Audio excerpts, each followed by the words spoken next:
साथियों, चैनल चौपाल मारहरा से आज दंग लीला में प्रकरण है। कहा गया है यारे चढ़ती उम्र बहती दरिया, रोके नाए रुक पाई, दंग की रंबा घोड़ी मरत लोक में आई। अरे मरत लोक में आई घोड़ी, यहाँ देवन युद्ध कराई। तो यह प्रकरण द्वापर युग का है, जिस समय देवराज इंद्र की सभा जुड़ी हुई है और वहाँ पर ऋषि दुर्वासा पहुँच जाते हैं। इंद्र उसकी तपस्या से घबराते हैं। कुछ तो किंवदंती ऐसी है कि इंद्र का उकसाना था रंभा को, लेकिन फिर भी जब उम्र पर बच्चा कोई चढ़ता है तो जवानी रोकने से नहीं रुकती। और ऋषि दुर्वासा बार बार उसको नाचते हुए देख करके श्राप दे देते हैं, क्या क्या घोड़ी की तरह कूद रही है, तू मर्तलोक में जा कर के घोड़ी ही बन जा। तो रंभा जो अप्सरा है श्राप को स्वीकार करती है और धरती पर उतर करके वो घोड़ी बनती है। उससे पहले उसने जो दुर्वासा ऋषि हैं उनसे यह अपनी मुक्ति का मार्ग पूछ लिया है। तो दुर्वासा कहते हैं कि तुम 3 वज्रों के एक साथ होने से मुक्त हो जाओगी और मैं चलो तुम्हारा जो पश्चाताप है उसके आधार पर थोड़ा सा श्राप भी हल्का किए देता हूँ। तो उन्होंने कहा कि तुम रात के समय स्त्री और दिन के समय घोड़ी रहोगी। इस प्रकार जो रंभा है अप्सरा विचरण करते करते वन क्षेत्र में घूमती है, जहाँ जो केक देश है एक बार वहाँ पर पहुँच जाती है। राजा जो दंग हैं वहाँ के, वो शिकार खेलने के लिए वन में आए हुए हैं और खेलते खेलते उनको समय शाम का हो चुका है।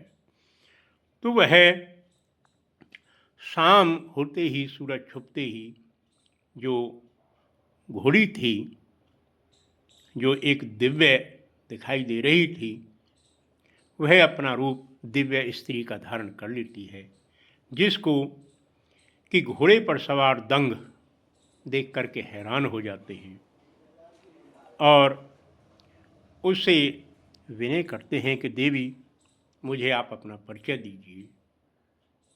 तो देवी अप्सरा जो रंभा हैं वह अपना सारा वृत्तांत उनको सुना देती हैं। उधर दंग ने कहा कि मैं आपको अपने राज्य में ले चलना चाहता हूँ। तो रंभा भी इसी क्षण की प्रतीक्षा में थी। उन्होंने कहा कि मैं आपके साथ चल तो सकती हूँ, लेकिन मैं आपके साथ शरणागत के रूप में चलूँगी और शरणागत की रक्षा करना एक क्षत्रिय का धर्म है। क्या आप उसे निभाएंगे, मेरी रक्षा करेंगे?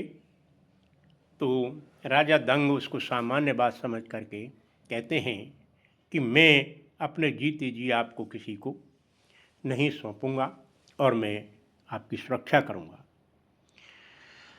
इधर श्री कृष्ण और इंद्र में चर्चा चलती है कि देवी जो अप्सरा हैं वो मर्तलोक में हैं, उसको कैसे वहाँ से लाया जाए।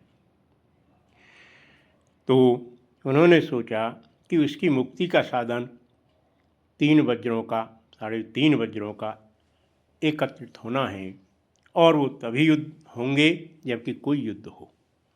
तो उसका जो रूपरेखा तैयार की जाती है।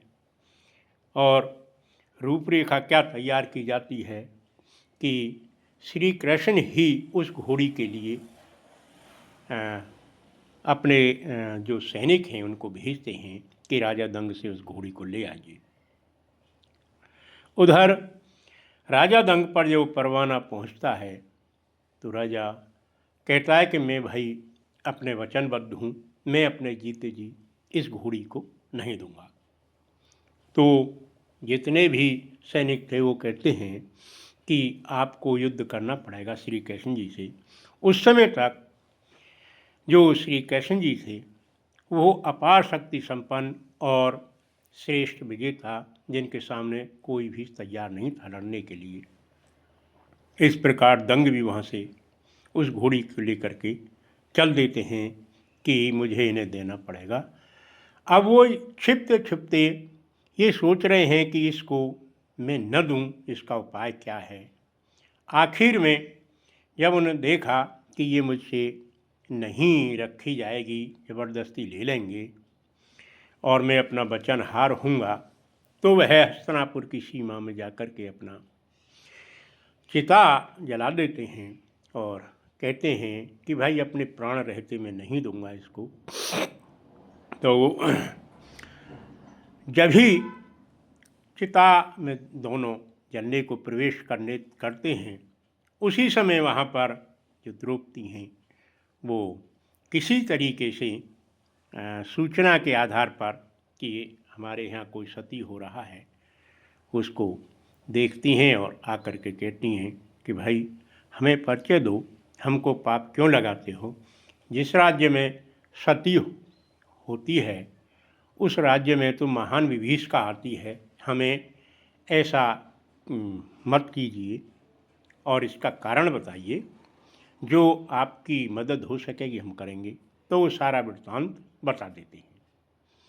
अब द्रौपदी कहती हैं कि देखिए कृष्ण मेरे भाई हैं और मैं जहाँ ब्याही हूँ जिनके लिए वो उनके मित्र भी हैं, लेकिन तुम्हारी जो रक्षा है उसके लिए चाहे मुझे कुछ भी करना पड़े, और मैं आपको वचन देती हूँ कि मैं आपकी घोड़ी को सुरक्षित रखवाऊंगी। राजा दंग को कुछ आश्वासन मिलता है और जो द्रौपदी थीं उनका परिचय जान करके वह एक निश्चिंत हो जाता है। उधर जब द्रौपदी पहुंचती हैं और कहती हैं कि मैंने इस प्रकार का जो खेल कर दिया है, तो युधिष्ठिर कहते हैं कि हम श्री कृष्ण जी से कैसे युद्ध कर सकते हैं, क्योंकि हमारे वो रिश्तेदार भी हैं और आज के समय में उनसे बड़ी शक्ति कोई नहीं है। लेकिन हठ और जिद ये स्त्री का एक जन्मा, पेट से ही जन्मा स्वभाव होता है, मूल ग्रंथि होती है। वो हठ रख गई कि मैं जो वचन दे करके आई हूँ उसको पूरा करना ही होगा। आखिर में वो युधिष्ठिर से भी हट करके फिर भीम से भी कहते हैं। भीम कहता है कि चाहे भाई नाराज हो, कोई हो नाराज हो, मैं तुम्हारी बात को पानी दूंगा। उधर द्रौपदी गांधारी जी के पास भी जाती हैं, माता के पास, क्या इस प्रकार से हो गया है। तो गांधारी ने दुर्योधन को बुलाया कि भैया चाहे रोजाना लड़ो, लेकिन ये समय ऐसा है कि भाई ही भाई की माँ होती है, तुम उसका परिचय दो। तो पौरव और पांडव दोनों मिलकर के श्री कृष्ण को सूचना दे देते हैं कि हमको युद्ध मंजूर है, यदि आपकी चुनौती है तो हम युद्ध के लिए तैयार हैं, लेकिन जो द्रौपदी ने वचन दे दिया है उसके वचन को हम जरूर पूरा करेंगे। आखिर में प्रस्तावना या ये लंबा है बहुत, उस पर न जा करके संक्षेप में उनका युद्ध तय हो जाता है। और वो सब माया श्री कृष्ण जी की थी, क्योंकि उस रंभा जो अप्सरा थी उसको मुक्ति भी दिलानी थी, और मुक्ति तभी हो सकती है जब युद्ध होता। तो युद्ध तय हो जाता है, और युद्ध जब तय हो जाता है, दोनों तरफ से संहार हो रहा है, लेकिन युद्ध का कोई परिणाम निकलता हुआ दिखाई नहीं दे रहा है।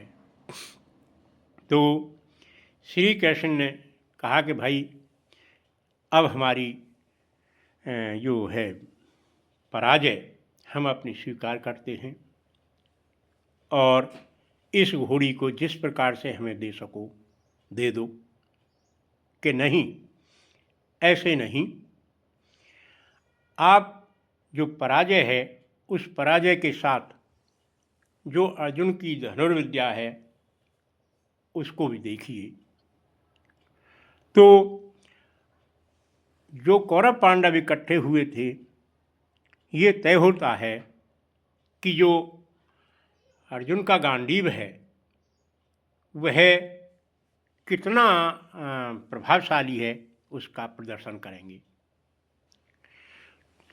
वो श्री कृष्ण जी इस बात को जानते थे। उन्होंने कहा यदि गांडीव अर्जुन का देखा गया तो यहाँ पर एक विनाश हो जाएगा, हम उससे परिचित हैं, लिहाजा कोई और रूप अपनाइए। तो उन्होंने कहा कि अच्छा। श्री कृष्ण जी बोले कि मेरे वज्र को कौन उठेगा? तो भीम ने कहा कि मेरी गदा उठेगी।